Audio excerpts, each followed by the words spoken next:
आप सभी साथियों को मेरा नमस्कार। आप सभी का आज के इस लाइव सेशन में स्वागत है, अभिनंदन है। आशा करता हूं कि आज आप सभी शानदार होंगे और कई साथी जो हैं आज अपने घर परिवार के साथ अपना कई जो हैं काम किए होंगे घर का, और साथ ही साथ बहुत सारे साथी जो को फोन आया कि आज एक शादी का बड़ा लगन है, तो सब शादियों में होंगे। फिर भी मैंने सोचा कि आप लोगों से बात करते हुए कुछ सवाल साझा कर दिया जाए, क्योंकि आज एक महत्वपूर्ण दिन था। आज हमारे बैंक ऑफ बड़ौदा के साथियों का एग्जाम था और अभी जो आने वाला समय है पूरा एग्जामिनेशन के लिए फेस्टिव सीजन है। एग्जामिनेशन के लिए फेस्टिव सीजन है क्योंकि बहुत सारे जो एग्जामिनेशन अभी क्रमबद्ध तरीके से आने वाले हैं, और पिछले जो एग्जाम शुरू हुए हैं 5 दिसंबर से, अभी देखिए हर वीक में कोई ना कोई एग्जाम है। तो इन एग्जाम्स में जो सवाल होते हैं वो आपको दिशा दिखाते हैं कि किस तरह से तैयारी करनी है। तो आज बैंक ऑफ बड़ौदा के साथियों का एग्जाम था 0 to 1 और सब स्टाफ टू क्लरिकल। तो 2 कैडर का एग्जाम था, सब स्टाफ टू क्लरिकल, जो हमारे सब स्टाफ साथी हैं, और क्लरिकल, और दूसरा था क्लरिकल टू ऑफिसर। तो उनके कुछ सवाल हमारे पास फटाफट आए हैं, साथियों ने भेजा है। तो कुछ सवाल जो है मैं ऐसे ही चर्चा करने के लिए आपके बीच आया हूँ। नमस्कार रिंकू जी, मेरी आवाज आप तक पहुंच रही है तो जरा हेलो कर दीजिए, नमस्ते कर दीजिए, या जो आपके मन में लगा वो कर दीजिए टाइप करके। मेरी आवाज आप तक पहुंच रही है अच्छे से, और जो पीछे जो विजिबिलिटी है आपकी सही है, ऑडियो वीडियो ओके है, तो जरा कंफर्म कर दीजिए। फिर हम लोग आज जो हैं आपके साथ कुछ क्वेश्चन साझा करने वाले हैं, आपके साथ कुछ बात करेंगे स्ट्रेटजी की। और कुछ साथी जो आज एक एग्जामिनेशन में भाग लिए हैं तो उनसे बात करने की कोशिश करेंगे कि उनका तजुर्बा कैसा था, उनका एक्सपीरियंस कैसा था, कैसे कैसे सवाल आए। क्योंकि बहुत सारे सवाल जो आप तैयार किए रहते हैं या सेशन के माध्यम से आप पढ़े रहते हैं, तो उन सवालों को करने में आपको सेकंड भी नहीं लगता है। तो 2 सेकंड 3 सेकंड ऐसे लगा के भी आप आगे बढ़ जाते हैं, लेकिन कई सवाल ऐसे नए आ जाते हैं जो हमारे लिए वो बहुत कीमती होते हैं। उन सवालों को अगर हम उनके आंसर जो हैं सेशंस के माध्यम से सीख जाते हैं तो होगा क्या, वही सवाल आपके प्रमोशन एग्जाम में भी आने वाले हैं। क्योंकि आईबीपीएस और जो भी एग्जाम कंडक्ट करने वाली एजेंसी हैं वो क्या करते हैं, जो भी क्वेश्चन है उनको एक पिटारे में बंद रखते हैं, जिसको डिजिटल पिटारा कहते हैं, और उनमें से क्वेश्चन जो है वो ठीक तरीके से सारे बैंकों में आते रहते हैं। और इंटरनल बैंकिंग से जुड़े हुए जो सवाल हैं उनके भी ट्रेंडिंग है कि कहाँ से क्वेश्चन उठाने हैं। तो चलिए, आप लोग जो मेरी आवाज़ सुन पा रहे हैं, बहुत सारे साथियों ने कमेंट भी किया है, मधु जी, लक्ष्मी जी, मुकेश जी, सबाना मलिक जी, तृषा मैडम, अभिषेक जी, बहुत सारे साथी, नमस्ते सबको, नमस्ते प्रीति जी, बहुत बढ़िया, वाह, सबको नमस्ते, नमस्ते जी, बहुत बढ़िया। चलिए, तो पहला सवाल आपके स्क्रीन पर ये क्लरिकल टू ऑफिसर का है। बैंक ऑफ बड़ौदा का जो पैटर्न है थोड़ा सा अलग रहता है। जनरल जो अवेयरनेस पे जुड़े हुए सवाल आते हैं, बैंकिंग से जुड़े हुए सवाल आते हैं, और उनके जो डिजिटल प्रोडक्ट्स हैं उनके सीबीएस मेनू से जुड़े हुए सवाल आते हैं। तो ये 3 कैटेगरी के सवाल आते हैं। तो पहला सवाल आपके स्क्रीन पर देखिए, पहला सवाल आपके स्क्रीन पर है, सवाल नंबर 1। किसने 2020 टोक्यो भारत का प्रतिनिधित्व करते हुए अपना पहला पैरा ओलंपिक खेलों में भाग लिया और पुरुषों की ऊंची कूद में रजत पदक हासिल किया? Who made his maiden Paralympic Games appearance in 2020 Tokyo, representing India, and went on to claim silver medal in the men's high jump? तो ये देखिए जनरल अवेयरनेस से जुड़ा हुआ सवाल, क्योंकि बैंक ऑफ बड़ौदा का पैटर्न ऐसा है जहां पर जीके आते हैं, फिर general banking practice and law आते हैं, और फिर उसके बाद उनके डिजिटल प्रोडक्ट से जुड़े हुए सवाल आते हैं। तो ये जनरल नॉलेज से जुड़ा हुआ आया, और इसके जो जो पदक, जो सिल्वर पदक जीता है उन्होंने, क्योंकि ये विकलांग श्रेणी से हैं, तो ये है mister Nishad Kumar. Mister Nishad Kumar mains high jump, और इसमें इन्होंने सिल्वर मेडल हासिल किया, भारत का गौरव बढ़ाया। तो जब भारत का गौरव बढ़ा है, देश का गौरव बढ़ा है, समाज का गौरव बढ़ा है, राष्ट्र का गौरव बढ़ा है, तो एग्जाम्स का भी गौरव इन्होंने बढ़ाया। ये सवाल यहाँ पर आया और हमारे काफ़ी साथी जो खेल कूद में रुचि रखते हैं या जो ओलंपिक्स वगैरह में रखते हैं, वो न्यूज़पेपर, आजकल सोशल मीडिया में न्यूज़पेपर में बहुत सारी चीज़ें जो हैं सामने आ जाती हैं, तो उन्होंने सही उसका आंसर जो है किया होगा। चलिए अब बढ़ते हैं दूसरे सवाल पर। दूसरा सवाल आपके स्क्रीन पर, दूसरा सवाल भी टोक्यो ओलंपिक से जुड़ा हुआ। Who won a silver medal in table tennis player at the Summer Paralympic in Tokyo 2020? Para Olympic table tennis में किस खिलाड़ी ने, महिला खिलाड़ी ने सिल्वर पदक हासिल किया टेबल टेनिस में? तो ये भी देखिए, दोनों जो कैटेगरी है खेल से जुड़ा हुआ, ये डिसेबिलिटी कैटेगरी में आया। इनका जो सवाल पूछने का देखिए महत्वपूर्ण देखिए कि एक विकलांग होते हुए उन्होंने मेडल हासिल किया, है ना, भारत के लिए गौरव बढ़ाया।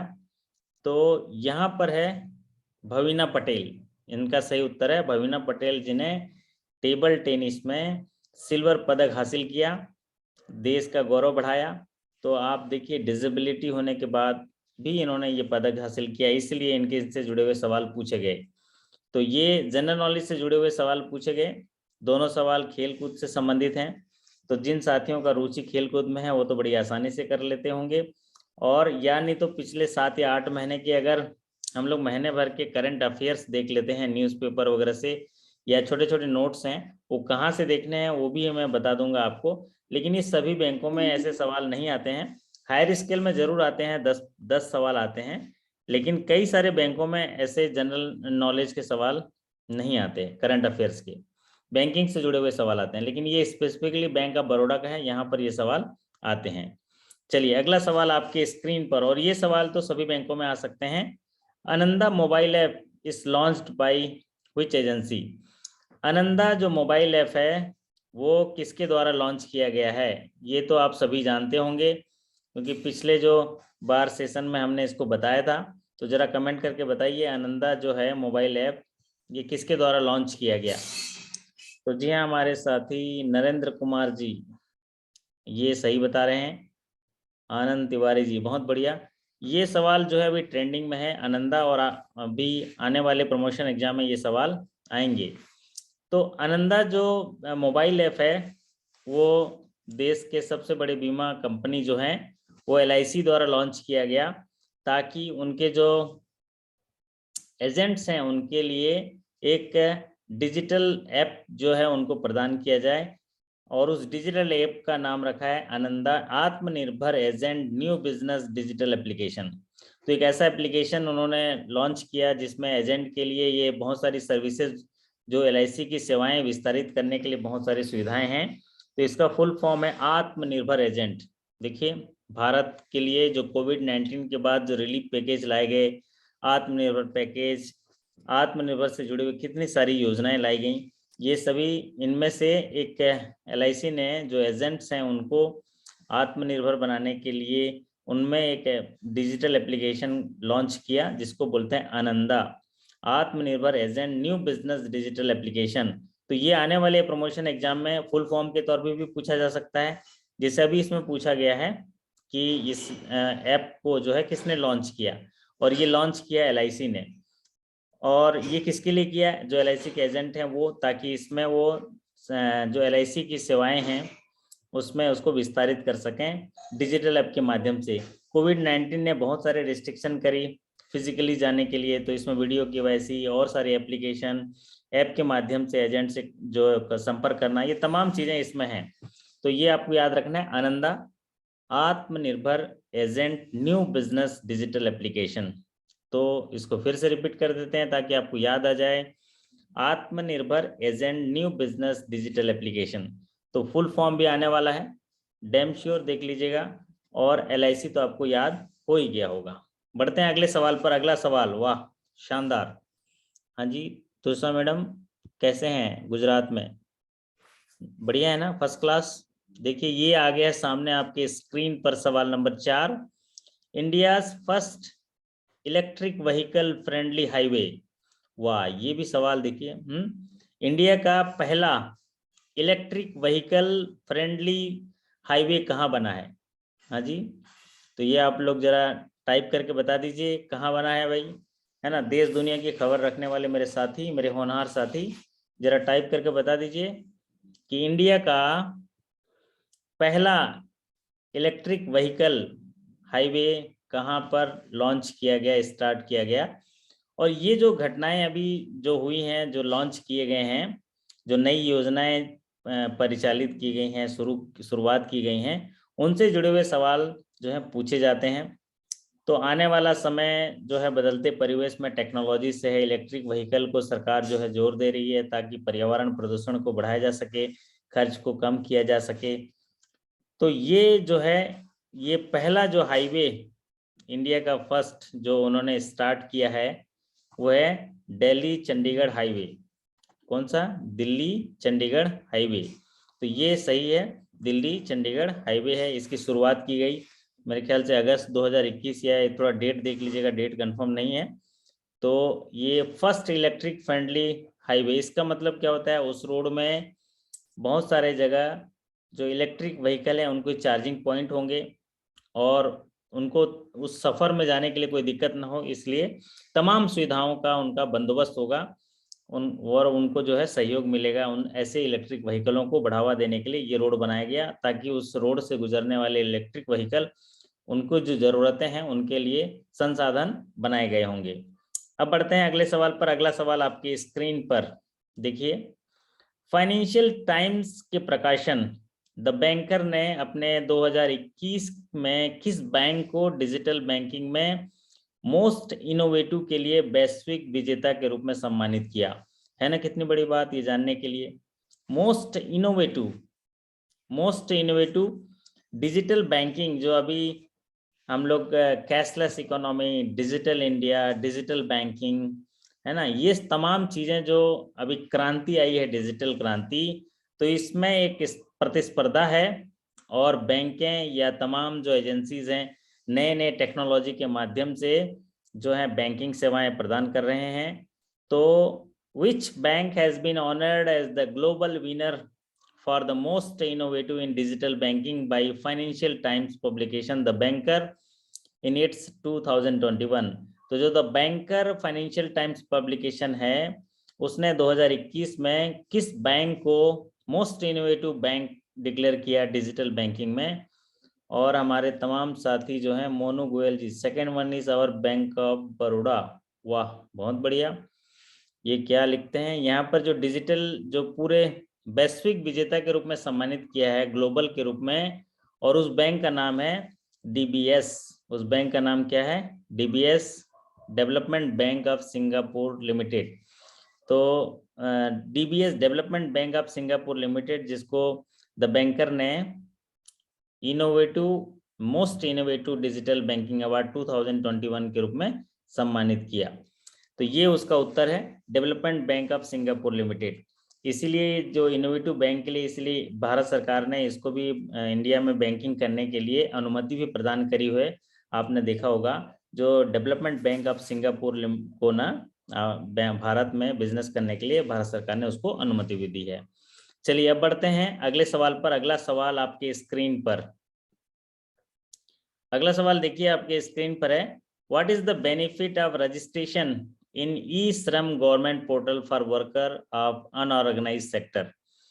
तो ऐसे कारीगर जो अनऑर्गेनाइज्ड सेक्टर में काम करते हैं, अनऑर्गेनाइज्ड सेक्टर में मतलब सोचिए कोई बर्फ की फैक्ट्री में काम करता है, कोई ईंट भट्टा में काम करता है।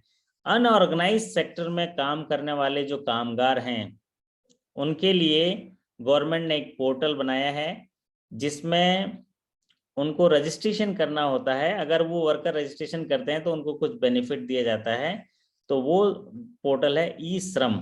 ई श्रम, ताकि डाटाबेस तैयार हो कि हमारे पास अनऑर्गेनाइज्ड सेक्टर में कितने कामगार काम करते हैं।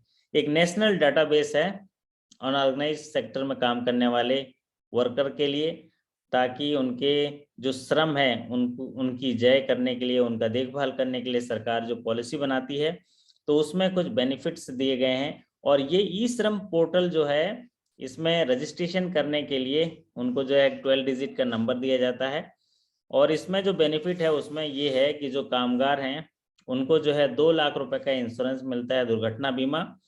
अगर वो अनऑर्गेनाइज सेक्टर में काम करते हैं और वहां पर कोई दुर्घटना हो जाती है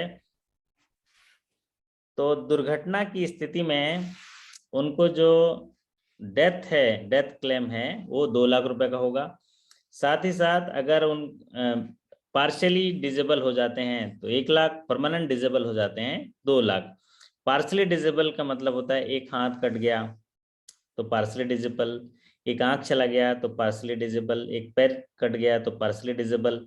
अगर एक हाथ और एक पैर कट गया तो परमानेंट डिजेबल, तो परमानेंट डिजेबल में 2 लाख और पार्शियल डिजेबल में 1 लाख।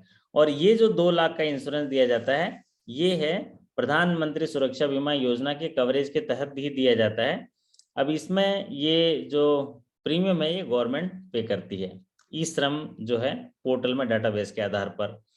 चलिए अब बात करते हैं अगले सवाल पर। अगला सवाल आपकी स्क्रीन पर इस प्रकार है, Which organization has launched new initiative called the Small Business Loan Initiative?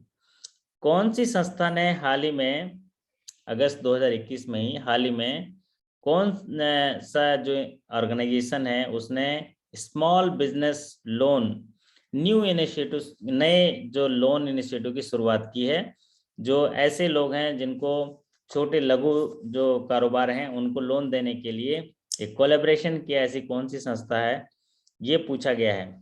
तो देखिए देश दुनिया में हमारे देश में होने वाले फाइनेंशियल सेक्टर में जो भी डेवलपमेंट है उनकी जानकारी हमको रखनी चाहिए।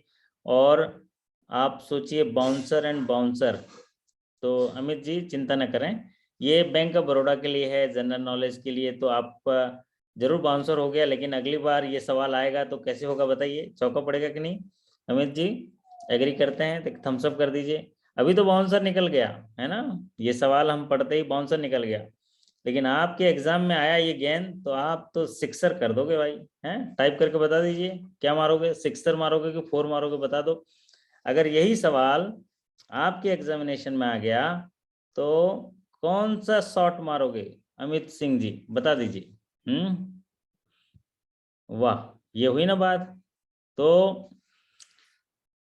हाल ही में सिक्सर, देखिए ये हुई ना बात, ह्यूज 6 पड़ेगा। हाँ, वार खाली नहीं जाएगा क्योंकि आपका जो है आपने बाउंसर को पढ़ लिया है। तो which organisation has launched new initiative called the small business loan initiative? Facebook, देखो क्या जमाना आ गया है ना, फेसबुक सोशल मीडिया प्लेटफॉर्म और नए इनिशिएटिव्स स्मॉल बिजनेस लोन, इन्होंने क्या किया, कोलैबोरेशन किया, और कोलैबोरेशन किया इंडीफाई के साथ, इंडीफाई के साथ कोलैबोरेशन किया है। और क्योंकि इनके पास एक बहुत बड़ा डाटाबेस है, आप देखिए इन्होंने क्या किया, हम लोग बैंकर हैं, हमारे पास अगर इंफॉर्मेशन है, मान लीजिए हमको अपने आसपास इंफॉर्मेशन है ज़बरदस्त, तो इंफॉर्मेशन होने के बाद हम क्या करते हैं, बैंकिंग करते हैं, बिजनेस करते हैं, कुछ भी कर सकते हैं अगर हमको इंफॉर्मेशन हो, डाटाबेस हो। तो अब इन्होंने, इनके पास खूब सारा डाटाबेस है फेसबुक के पास, अब ये नए नए इनिशिएटिव्स ला रहे हैं। अभी स्मॉल बिजनेस इनिशिएटिव फेसबुक के से प्रोफाइल से ये आर्टिफिशियल इंटेलिजेंस चलाएंगे और उसी में ही आपके नेटवर्थ को जान लेंगे, आप कैसे कपड़े पहनते हो, आप कहाँ शॉपिंग करते हो, आप किस तरह से आप फोटो अपलोड कर रहे हो, कितना, इसी से आपके वर्थ जान लेंगे, वो आपकी ड्यू डिलिजेंस कर लेंगे।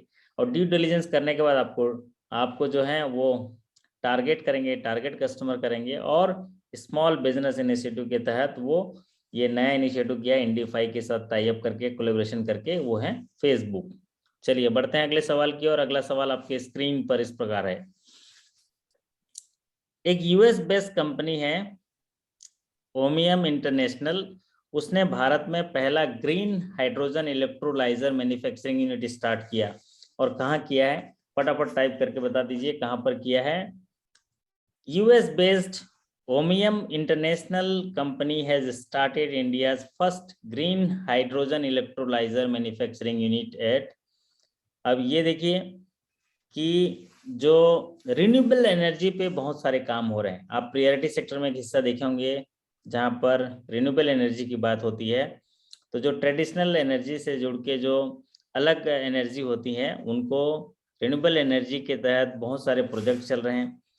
और ये इलेक्ट्रिक व्हीकल्स और जो गैर परंपरागत संसाधन हैं जो एनर्जी के, उन पर बहुत सारे जोरों शोरों से काम हो रहे हैं ताकि प्रकृति की रक्षा हो सके, इन्वायरमेंट की। तो जो यूएस बेस्ड एक कंपनी है उसने हाइड्रोजन इलेक्ट्रोलाइजर की स्थापना, जो मैन्युफैक्चरिंग यूनिट की स्थापना की पहला भारत में, और वो किया है बेंगलुरु कर्नाटका में। कहाँ किया है? बेंगलुरु कर्नाटका में। अब ये इलेक्ट्रोलाइजर क्या होता है? देखिए पानी जो होता है ना, पानी में हाइड्रोजन और ऑक्सीजन होता है, 2 हाइड्रोजन होते हैं, एक ऑक्सीजन H2O। अब ये जो इलेक्ट्रोलाइजर होता है वो क्या करता है? दोनों को अलग अलग करता है।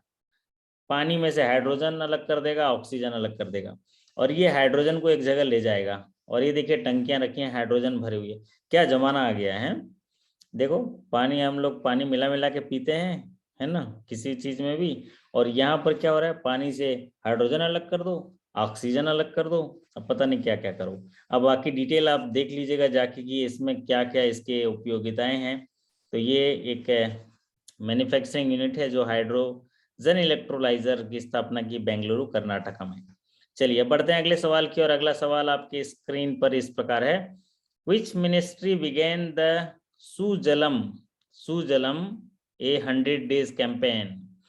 कौन सा मंत्रालय है जो हाल ही में 25 अगस्त 2021 को एक अभियान की शुरुआत की जिसका नाम है सुजलम? 100 दिन का एक अभियान किया शुरू जिसका नाम है सुजलम। तो कौन सी मिनिस्ट्री है जिसने ये चालू किया है? तो सुजलम एक ऐसा अभियान है 100 दिन में जहां पर पानी को बचाने के लिए, देखिए आप ऐसी बहुत जगह हैं जहां पर पानी वेस्ट चला जाता है। तो बारिश का पानी आए चाहे किसी का पानी आए तो पानी वेस्ट चला जाता है। तो ऐसे विलेजेस को, ऐसे गांव में पानी जो वेस्ट वाटर होता है उनको सेव करने के लिए, और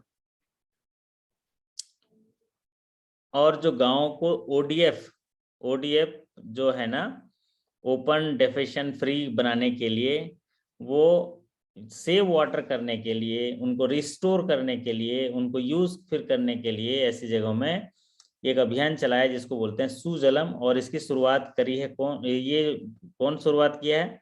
द मिनिस्ट्री ऑफ जल शक्ति। यस मुन्ना जी, जल शक्ति मिनिस्ट्री ने इसकी शुरुआत की है। तो ये जो है सुजलम, ये 100 days campaign is started by the ministry of जल शक्ति। अब बढ़ते हैं अगले सवाल पर। अगला सवाल आपकी स्क्रीन पर है।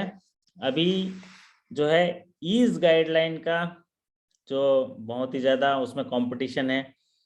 भारत में बैंकिंग रिफॉर्म्स के लिए रोड मैप तैयार किए जा रहे हैं, और एक रिस्पॉन्सिव और रिस्पॉन्सिबल पब्लिक सेक्टर बैंक बनाने के लिए ईज गाइडलाइन जारी किए गए हैं। उसमें निगरानी की जाते हैं, उसमें मॉनिटरिंग की जाते हैं, बैंक को मापा जाता है, और ये मापा जाता है कि वो कितना कस्टमर रिस्पॉन्सिव है, कितना रिस्पॉन्सिबल बैंकिंग करता है, उनका क्रेडिट ऑफटेक क्या है, उनमें जो है वो उद्यमियों के लिए कितना मित्रवत व्यवहार करता है, एमएसएमईज के लिए, साथ ही साथ फाइनेंशियल इंक्लूजन में क्या उनका जो योगदान है, और डिजिटलाइजेशन, डिजिटल बैंकिंग में क्या योगदान है, फिर गवर्नेंस उनका क्या है, उनकी एचआर पॉलिसी क्या है।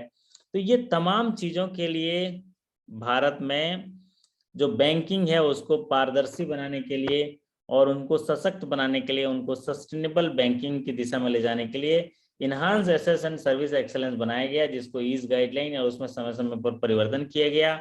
अभी जो ईज 4.0 चल रहा है, द की इशू उसका क्या है, उसकी थीम क्या है, ये सवाल पूछा गया। तो ईज गाइडलाइन जिसको enhance access and service excellence कहा जाता है, तो ये इसकी थीम होती है। किस थीम पर इसमें रेटिंग की जाएगी, और इसमें जो रेटिंग करने के बाद अगर अच्छे मार्क्स आते हैं, अच्छी रेटिंग आती है, तो भारत सरकार उसमें कैपिटल इन्वेस्टमेंट करती है, उनको कैपिटल देती है, और बैंकों को सस्टेनेबल बैंकिंग करने के लिए अपनी पूंजी प्रदान करती है, जिसमें जैसे कि मैंने बहुत सारे पॉइंट्स आपको बताया, customer responsive, responsible banking, credit offtake, है ना, उद्यमी के लिए मित्र कितना व्यवहार है, एमएसएमई को किस तरह से डील करते हैं, फाइनेंशियल इंक्लूजन हो गया, डिजिटलाइजेशन हो गया, और गवर्नेंस उनका कैसा है, और जो इनर एचआर पॉलिसी कैसा है, ये सब के लिए जो उनकी थीम बनाई गई है, वो थीम देखिए, थीम कौन कौन सी है। थीम है collaboration with non banking firms, collaboration for lending है। कोलैबोरेशन किस तरह से होगा, क्योंकि देखिए समय बदला है, परिस्थितियां बदली हैं, चुनौतियां बदली हैं, और बैंकिंग में तो एक अजब सी क्रांति आई है। आप देखिए, एक समय था कि बैंक में ग्राहक नहीं आते थे, लेकिन आज पूरा जो भारत है, भारत का हर नागरिक बैंक से जुड़ चुका है। एक विशेष अभियान के तहत मेरा खाता भाग्य विधाता, आपने हर घर जाके लोगों को बैंक से जोड़ दिया। तो ऐसे समय में इनोवेटिव बैंकिंग और सस्टेनेबल बैंकिंग करने के लिए ईज गाइडलाइन में जो रिस्पॉन्सिव बैंकिंग और रिस्पॉन्सिबल बैंकिंग के लिए है ईज गाइडलाइन जारी किए गए, उसकी थीम देखिए क्या है। को lending with non banking firms, digital banking, agriculture financing और टेक्नोलॉजी रिसाइलेंस फॉर 24/7 बैंकिंग। मतलब बैंक आप जो है 24/7 एनीवेयर एनी टाइम बैंकिंग हो सके, उसके लिए क्या टेक्नोलॉजी अपग्रेडेशन हो रहे हैं आपके, क्या टेक्नोलॉजी असिस्टेंट्स हैं, किस तरह से को lending with non banking forms हैं, आप किस तरह से अपनी लैंडिंग को हासिल फ्री तरीके से लोगों तक विस्तारित कर पा रहे हैं, डिजिटलाइजेशन आपका किस तरह से है, एग्रीकल्चर फाइनेंस, ये थीम है जिसके आधार पर इनकी रेटिंग की जाएगी। तो ये जो 10 सवाल जो हैं, अभी हमें आज ही एक्चुअल में एग्जाम हुआ था, तो ज़्यादा सवाल तो आज तैयार नहीं कर पाए। ये 10 सवाल मैं आपके बीच जस्ट बातचीत करते हुए लाने की कोशिश किया हूँ। वैसे तो आज छुट्टी का दिन है, बहुत सारे साथियों ने फ़ोन किया कि सर आज सेशन मत करना, हम लोग जो है शादियों में गए हुए हैं। तो मैंने कहा बिल्कुल शादियों में एंजॉय करो और जगह बताओ, मैं भी आता हूँ। लेकिन उनका जगह उन लोग एड्रेस दिए नहीं, जिसकी वजह से मुझे यहाँ पर आप लोगों के साथ चर्चा करने के लिए आना पड़ा। अगर वो एड्रेस दिए रहते तो मैं भी शादी में होता और उनके साथ मैं भी अच्छा भोजन का आनंद लेता रहता। तो आज के सेशन में हम लोग 10 सवाल चर्चा किए और आप देखिए, आपके पहले कदम से ही पता चल जाता है कि आपकी सफलता कितनी बड़ी होने वाली है ना। तो पहले कदम में तो बाउंसर निकल गया, लेकिन पहले कदम से पता चल जाता है कि आपका सामना कितना कठिन जो गेंद है उससे होने वाली है। तो जब आपको पहला जो बॉल बाउंसर चला गया, तो अब जब उसका सामना आप कर लिए, उसकी पिच, उसकी स्पीड को भांप लिए, तो आप अगला जब गेंद आएगा उसको बेहतर तरीके से कर पाएंगे। ऐसे और बहुत सारे सवाल आए हैं जो मैं स्क्रीन पर तो नहीं दे पाया, लेकिन आपको जो है अभी बता दे रहा हूँ कौन कौन से सवाल आए। जैसे एक सवाल आया था, आप लोग कमेंट सेक्शन में उसका आंसर टाइप कर लीजिएगा कि जो अभी मैं बता रहा हूँ सवाल, वैसे तो काफ़ी 60-70 सवाल आ चुके हैं, क्योंकि इसमें 2 एग्जाम हुए थे, क्लरिकल टू ऑफिसर और सब स्टाफ टू क्लरिकल, तो ऐसे सारे सवाल आ गए थे। तो अब यहाँ पर जैसे एक सवाल आया था, इंडो नेपाल रेमिटेंस की सीमा अभी कितनी है? आप लोग जरा टाइप करके बताइए। इंडो नेपाल रेमिटेंस, जो इंडो नेपाल रेमिटेंस है, जो पहले 50,000 का था, जिसको बढ़ाकर कितना कर दिया? मेरे होनहार साथी जरा जरा फटाफट टाइप कर दीजिए, क्योंकि सेशंस में जो पिछले सेशन में अटेंड किए होंगे, मैंने इसकी चर्चा की थी। नरेंद्र कुमार, वाह बहुत बढ़िया बहुत बढ़िया, चॉकलेट मिलेगा आपको नरेंद्र जी, है ना। तो ये है 2 लाख, है ना, जो इंडो नेपाल है। और बहुत सारे सवाल जो आए थे, वो हम लोग थोड़े से सवाल 5-10 सवाल और ऐसे डिस्कस कर लेते हैं, फिर उसके बाद अगर कुछ साथी जो आज के एग्जाम वाले जुड़े हैं वो कैमरा ऑन कर लेंगे तो उनसे बात कर लेंगे थोड़ा सा। सत्यम जी वगैरह हैं, कोई कोई जो भी साथी जगह होंगे, हो सकता है वो थक भी गए होंगे जो भी एग्जाम वाले हुए होंगे, लेकिन अगर कोई होंगे तो अपना कैमरा वगैरह ऑन कर लेंगे, तो उनसे बात करेंगे, जस्ट बात करेंगे, उनका एक्सपीरियंस जो है, क्योंकि मैंने किसी को बताया नहीं कि आज का सेशन करेंगे, फिर भी अगर रहेंगे तो हम लोग बात कर लेंगे।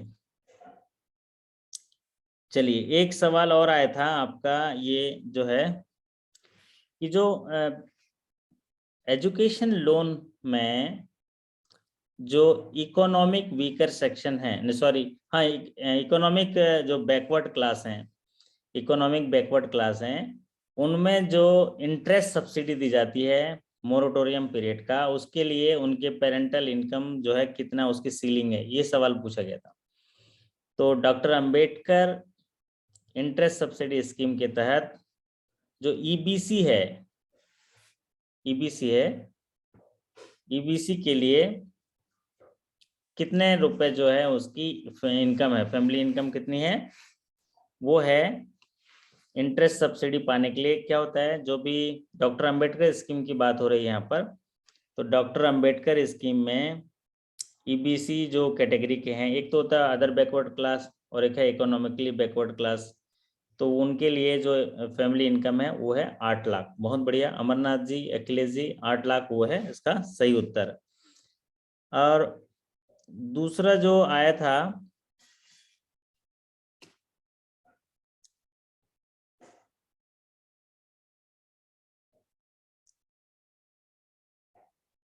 जो हाइपोथिकेशन है वो कौन से जो मतलब सॉरी सेंट्रल रजिस्ट्री जो है कौन से एक्ट में उसकी व्याख्या की गई है? शेरशाह जो है सेंट्रल रजिस्ट्री कौन से एक्ट में उसकी व्याख्या की गई है, ये सवाल पूछा गया। सेंट्रल रजिस्ट्री जो है कौन से एक्ट में इसकी व्याख्या की गई है? हमारे साथियों ने लिख दिया यहाँ पर सरफेसी एक्ट, है ना, सरफेसी एक्ट।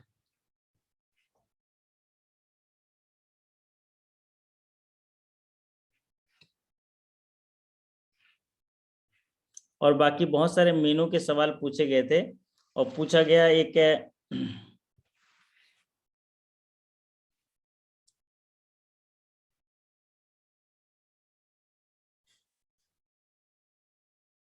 आईडीएफसी फर्स्ट जो है कौन सा बैंक है? पब्लिक सेक्टर बैंक है, प्राइवेट सेक्टर बैंक है, ऐसा कुछ आया था। तो आईडीएफसी फर्स्ट जो है वो पब्लिक सेक्टर बैंक है। तो फ्रॉड से रिलेटेड सवाल आए थे, किसान क्रेडिट से रिलेटेड सवाल आए थे आपके सुकन्या समृद्धि से जुड़े हुए सवाल आए थे, ईसीएस से जुड़े हुए सवाल आए थे, टीडीएस से जुड़े हुए सवाल आए थे, है ना, और स्टैंड अप इंडिया से जुड़े हुए सवाल आए थे, colours of cheque in SBI account, colours वगैरह के बारे में सवाल आए थे, चेक से जुड़े हुए सवाल आए थे, और बैंक ऑफ बड़ौदा के कुछ प्रोडक्ट से जुड़े हुए सवाल आए थे। लर्निंग ऐप क्या है बैंक ऑफ बड़ौदा का, वो भी से जुड़े सवाल आए थे। तो ये सवाल आने वाले दिनों में हम लोग चर्चा करेंगे। अभी हम लोग आज का सेशन यहीं समाप्त करते हैं। अगर हमारे बैंक ऑफ बड़ौदा के साथी जो आज एग्जाम में भाग लिए, अगर कोई साथी जुड़े हों तो अपना कैमरा ऑन कर लेंगे, तो हम लोग थोड़ी देर 5-1 मिनट उनसे बात करेंगे, जानने की कोशिश करेंगे कि कैसे कैसे सवाल आए थे। तो कोई हैं तो बता दीजिए, नहीं तो फिर हम लोग, आपके मन में कोई सवाल है, कोई चीज़ पूछना चाहते हैं तो आप मुझसे बात कर सकते हैं। तो ये सेशंस मैं आप सबके लिए ओपन करता हूँ।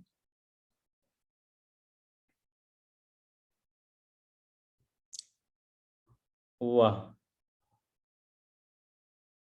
पूनम जी तो सोई गई है ना, कितना अच्छा है ना, नींद लग जाता है ना। वाह बढ़िया है।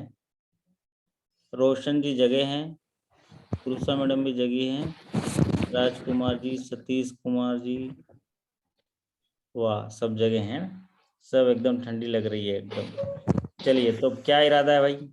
हैं सतीश कुमार जी, जवान साहब कैसे हैं? साहब नमस्ते। बढ़िया है सर। कुछ ज्ञान, आज तो बहुत कठिन है लेकिन ज्ञान तो मिला है ना? हाँ सर, ट्रेंड तो पता चला ही है। अच्छा, और हाँ सर ये ये 0 to 1 वाले भी 0 to 1 टेस्ट है। हुआ था। एक्चुअल में आज ही एग्जाम हुआ था, तो सवाल है मेरे पास अभी, आने वाले दिनों में और डिटेल से बात कर लेंगे, है ना। सर और जीएस के बारे कठिन सवाल आए थे। हाँ, कठिन सवाल एक्चुअल में ये क्या है, ये सारे तो अभी करंट में हुए हैं ना। कठिन इसलिए लगते अच्छा। हैं क्योंकि हम लोग उसको पढ़ते नहीं ना। बैंकर्स हम लोग, क्या होता है, आप तो 7 बजे निकलते होगे, फिर तो पता नहीं किसके होते हैं। हाँ, ग्राहक सेवा में जुड़ ज्यादा जाते हैं मौका तो नहीं मिल पाता सर ना। मौका नहीं मिल पाता है। ये एग्जैक्टली क्या है, हाँ। ज्यादातर हमारे साथी जो हैं, बहुत ही बैंक में क्या है, बैंक का जो सिस्टम है ना, हमारे जो साथी काम करते हैं ना, वो एकदम बहुत ईमानदारी से काम करते हैं, और उनको टाइम अच्छा। पंक्चुअलिटी एक जो है, उनके पास एक जबरदस्त उनकी खूबी रहती है। तो समय से पहुंचना है ना। देखिए हमारे लोकेश कुमार जी, है ना, हो सकता है अभी से तैयारी कर लें बैंक जाने के लिए, बैग वैग तैयार कर रहे हैं। तो समय से पहुंचना है क्योंकि उनके पास की रहता है, उनको कस्टमर की चिंता रहती है। कई बार हादसे भी हो जाते हैं सावधानी से न जाने की वजह से, हड़बड़ी में। तो आपकी एक एकदम जिसको बोलते हैं ना, अभी मैं ईज गाइडलाइन बता रहा था आपको, responsive banking and responsible banking. तो आप लोग बहुत रिस्पॉन्सिबल हैं। आप अपनी ये देखो, हमारे सतीश साहब तो और जल्दी पहुंच जाते होंगे, है ना, अभी भी बैंक में ही है लग रहा है है ना। तो जिम्मेदार नागरिक होने के नाते हम लोग समय पर जाते हैं। तो होता क्या है, वहां जाने के बाद सिस्टम इस तरह से कि आपको सिर्फ ग्राहक सेवा दिखता है ना, सीधा ऐसे रहता है ना, सीधा ग्राहक सेवा, जो ग्राहक सामने है उसी का काम। सर आरटीजीएस कर दीजिए, आरटीजीएस कर दीजिए तो आरटीजीएस करेंगे, लोन दे दीजिए तो लोन दे देंगे। फिर शाम तक आते तक बैटरी पूरा डाउन हो जाता है। तो इसीलिए हमने एक हाईवे बनाया अभी ना, कौन सा हाईवे है, इलेक्ट्रिक व्हीकल जो फ्रेंडली हाईवे। तो इसीलिए हमने भी हाईवे एक बनाया है कि रात को आप मेरे सेशंस में आइए तो आप जो है इलेक्ट्रिक व्हीकल जैसे चार्ज हो जाओगे, और फिर हम लोग कुछ कुछ थोड़ा थोड़ा तो ज्ञान ले सकेंगे, है ना। तुलसा मैडम सहमत है ना? एक सहमत है तो थम्स अप कर दीजिए। तो हम लोग का जो है इलेक्ट्रिक व्हीकल एक ये सेंटर है जहाँ पर हम रात को इकट्ठा होते हैं और बातों ही बातों में 4-5 चीज़ें सीख जाते हैं। और जब सीख जाते हैं तो फिर वो चीज़ें जो है हमारे जीवन में आने वाले समय में काम आता है। तो चलिए अब मैं इजाज़त चाहूँगा आपसे। एक हमारे साथी धनंजय मिश्रा जी कहाँ बैठे हैं? ऑफिस खोल के बैठे हैं लग रहा है। धनंजय जी कौन सा जगह बैठे हैं? एकदम पूरा एकदम क्या बोलते हैं, तिरंगा कलर में है एकदम, जय जवान। सर पीएमई में अकाउंट सेक्शन से भी क्वेश्चन आता है। क्या आता है? अकाउंट सेक्शन से क्वेश्चन सर। अच्छा, अकाउंट सेक्शन से आए हैं। अभी ना बैंक ऑफ बड़ौदा में एक सेक्शन है जहाँ पर मेनू से जुड़े हुए बहुत सारे सवाल आए। आपके यहाँ भी जो मेनू है सबको याद करना पड़ेगा, उससे भी जुड़े हुए सवाल काफी आएंगे। और हमारे सर नॉमिनी से रिलेटेड भी आए थे, नॉमिनी से रिलेटेड 2 क्वेश्चन आए थे। अच्छा चलिए, तो आप राजकुमार जी आप कौन से बैंक से हैं? ग्रामीण बैंक से। ग्रामीण बैंक से, चलिए बढ़िया। तो कल कितने वर्ष तक गुमशुदा को डिसीज मान लिया जाता है सर? गुमशुदा को 7 ईयर है सर। 10 वर्ष भी है शायद। 10 वर्ष। आप एक बार बात किए थे ना, वो अभी उसका नोटिफिकेशन तो है नहीं, अभी सारा हमने चेक किया आपके बाद, है ना। तो 7 ईयर ही है। कहीं आपने पढ़ा होगा तो उसको मेरे को भेजिए, जरा देख लेते हैं, है ना। 10 ईयर तो आरबीआई रिटर्न ले लेती है पैसा। हाँ जी, क्या 7 ईयर ही है सर, 7 ईयर है। अब वो बताइए। 7 ईयर है यार। 10 अब साल आप हमारे जज साहब लोकेश साहब बोल दिए तो डिपॉजिट कैसे करेंगे? वही मान्य है, वचन ही सत्य है फिर, है ना। जय हो लोकेश साहब, जज साहब की जय हो। तो जो अभी है, अभी हमारे पास पॉलिसी में वही सत्य है। होने के लिए तो 2 बैंक प्राइवेटाइजेशन हो रहे हैं, लेकिन लिखत में नहीं आए ना, इसलिए पढ़त नहीं है हम लोग, है ना। जब लिखत में आएगा तो पढ़ेंगे।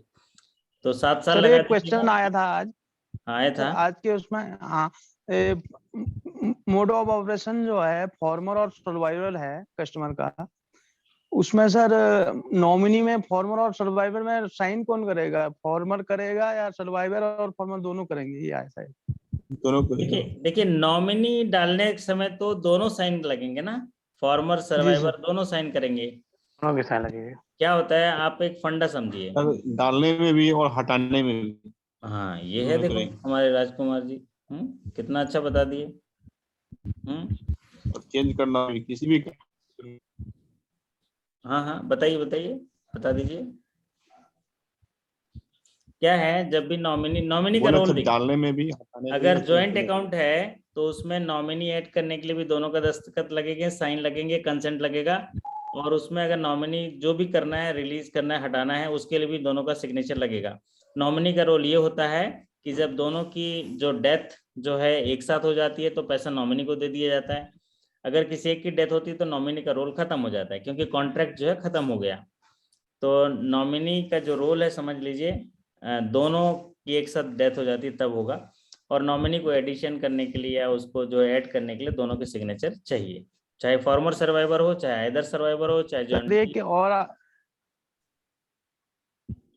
एक और आया था सर, ANB ज्वाइंट अकाउंट है और उसमें दोनों मर गए हैं, तो उसको क्लेम कौन कर सकता है? हाँ, लीगल हेयर करेगा उसका दोनों के लीगल हेयर, दोनों का लीगल हेयर करेंगे। अच्छा, एग्जैक्टली। देखिए चाहे वो जैसा भी खाता हो, मैं देखा कई सारे साथियों का वो सवाल आया है, तो आने वाले सेशन में हम लोग चर्चा करेंगे। इस बार थोड़ा सा सवाल ज्वाइंटली में थोड़ा चेंज कर दिया है। जैसे अभी हमारे एक साथी अभी बताए, बहुत अच्छा बताए, इन्होंने थोड़ा ट्विस्ट कर दिया सवाल को तो ज्वाइंटली में जब दोनों की एक साथ पहले क्या होता था, एक की मृत्यु हो गई तो पैसा किसको मिलेगा, तो सब एकदम जान गए थे, है ना, सेशन देख हाँ देख के सब ठीक सही लगा दिए, तो आईबीपीएस को चला गया सब सही कर रहे हैं, तो अभी सवाल बदल दिया। अभी सवाल बदला कि दोनों की डेथ हो गई तो क्लेम कौन करेंगे, हाँ तो भाई बोथ जो ए एंड बी हैं दोनों के लीगल हेयर क्लेम करेंगे, दोनों को मिलेगा, क्योंकि अकाउंट जो है ज्वाइंटली था। ये जो आप कंफ्यूजन हो रहा है वो ऑपरेशन का है, पैसा जो दोनों का है, लेकिन ऑपरेशन जो है फॉर्मर करेगा, सर्वाइवर करेगा, ये उनके कंसेंट है कि भाई जब तक मैं जिंदा हूं मैं करूंगा, मेरे मरने के बाद सर्वाइवर करेगा। ये जो है ये धनादेश है, मतलब एक स्टैंडिंग इंस्ट्रक्शन है। और लेकिन वो पैसा तो दोनों का है ना, तो इसीलिए उनकी डेथ हो जाती है तो दोनों के जो लीगल हेयर हैं उनको ज्वाइंटली पैसा मिलेगा। चलिए, थैंक यू। और नीतीश कुमार जी आ गए, है ना, क्या राजपाट चल रहा है बिहार में जी, आप तो बढ़िया है ना, नीतीश जी की जय हो। तो नीतीश जी की जय करते हुए आज का सेशन यही समाप्त करते हैं, और इस आशा और विश्वास के साथ कि आप लोग लगातार ऐसे जुड़े रहिए, थोड़ा थोड़ा पढ़ते रहिए, और आपके पास पूरा खजाना है, सवालों का खजाना है, ज्ञान का खजाना है आपके मोबाइल में, आप उसको देखते रहें, पढ़ते रहें। फिर मुलाकात होगी अगले सेशंस में। अभी एक मॉक टेस्ट दूंगा और उस मॉक टेस्ट को करिएगा, और रात में पवित्र मन से सच्चे भाव से अपना आत्मविश्वास को जगाते हुए आप एक प्रार्थना करके सो जाइएगा कि मैं भाग्यवान हूँ, मैं सौभाग्यवान हूँ, मैं सफलता पाने के लिए पैदा हुआ हूँ, मैं सफल हो रहा हूँ, मुझ में ज्ञान में वृद्धि हो रही है, मेरे दुर्भाग्य को सौभाग्य में बदल देना, मेरे अपमान को सम्मान में बदल देना, मुझे सफलता दिला देना। ऐसे भगवान को प्रार्थना करते हुए अपना जो है बिस्तर में जाना, विश्राम करते हुए आपको सफलता जरूर मिलेगी। प्रार्थना में बहुत ताकत है, वो आपका इलेक्ट्रिक व्हीकल का चार्जर है। तो आप सबसे विदा लेता हूँ, आपके लिए अच्छे कार्य निष्पादन, सफलता और सकुशलता की कामना करते हैं। आपसे विदा लेते हैं, फिर मुलाकात करेंगे, ठीक है। शुभ रात्रि, थैंक यू सो मच।